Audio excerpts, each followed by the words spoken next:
La bonne idée du jour, elle est signée Laure Wagner. Bonjour, bienvenue. Bonjour. Vous êtes la cofondatrice de 1 km à pied, créé en 2020 avec Waiki Wong. C'est quoi l'idée de départ? Racontez-moi.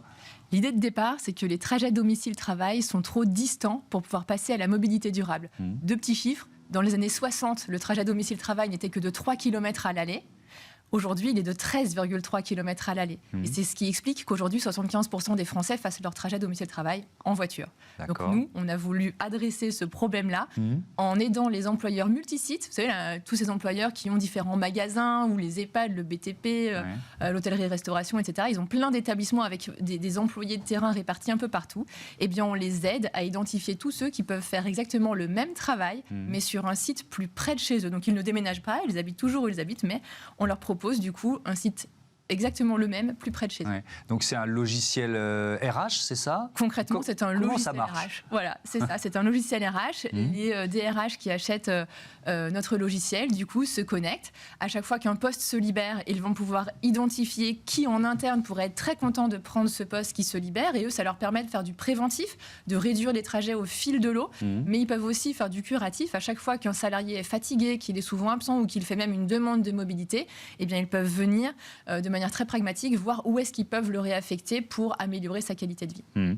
Avec quel effet? Parce que vous avez donné les chiffres de départ. Aujourd'hui, c'est quoi la moyenne, le nombre de kilomètres qu'on fait pour aller travailler, quoi? Alors, le nombre de kilomètres qu'on fait, c'est 13,3 km. Ce que vous disiez tout à l'heure. Voilà. Mais pourquoi c'est pas les mêmes au retour, d'ailleurs?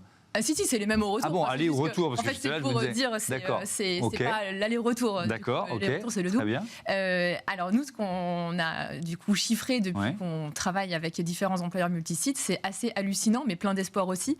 C'est que 65% de leurs salariés ont effectivement un site plus près de chez eux. Et le gain n'est pas négligeable du tout, puisque ce sont 10,2 km qui vont pouvoir être économisés matin et soir, donc 20 km par jour, 4500 km par an. C'est énorme en termes de temps, de fatigue. Exactement. On a du coup 3 impacts majeurs. L'impact écologique, puisqu'on va venir éviter 4500 km par an en moyenne auprès de millions de salariés. C'est vraiment millions, et je pèse mes mots, puisque la majorité des actifs français sont ces fameux employés de terrain, un peu travailleurs du réel, qui ne peuvent pas faire de télétravail et qui travaillent pour des entreprises multisites. On évite aussi des particules fines qui endommagent la santé. Bien sûr. On a un impact sur la qualité de vie au travail, puisqu'évidemment, on va pouvoir ça leur libère une demi-heure matin et soir, quoi, en gros. Donc, c'est du temps pour la famille, pour les enfants, pour dormir plus, pourquoi pas. Faire du sport. Faire du sport, jardiner, cuisiner.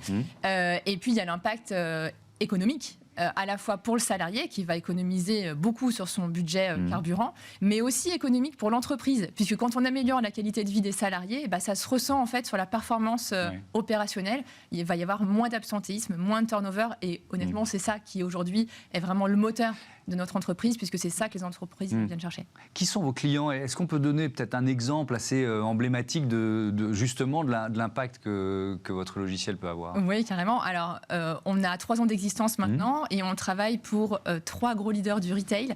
Je ne peux pas les nommer. Mais c'est pas grave, donc on imagine ce qu'ils font. Voilà. Donc ça peut être de la grande distribution, ça peut être, par exemple. On travaille pour aussi Point P, les magasins de bricolage. Donc tous les magasiniers Point P peuvent être réaffectés. On travaille pour la Sodexo qui réaffecte des agents de maintenance, des cantiniers qui servent dans des cantines à droite à gauche, et il y a des sites clients Sodexo plus près de chez eux. Et donc l'exemple typique, c'est un salarié à qui on annonce, voilà, il y a un site plus près de chez toi, et ça lui permet de gagner donc 10 km en moyenne, matin et soir. C'est du coup plus de 550 € d'économie sur le budget essence, et beaucoup plus sur le budget auto dans sa globalité, et 1,5 tonne de CO2 évité par an. Votre première expérience, je crois que c'était chez Blablacar, c'est ça? C'est vrai que vous étiez la première salariée de Blablacar? Leur première collaboratrice, oui.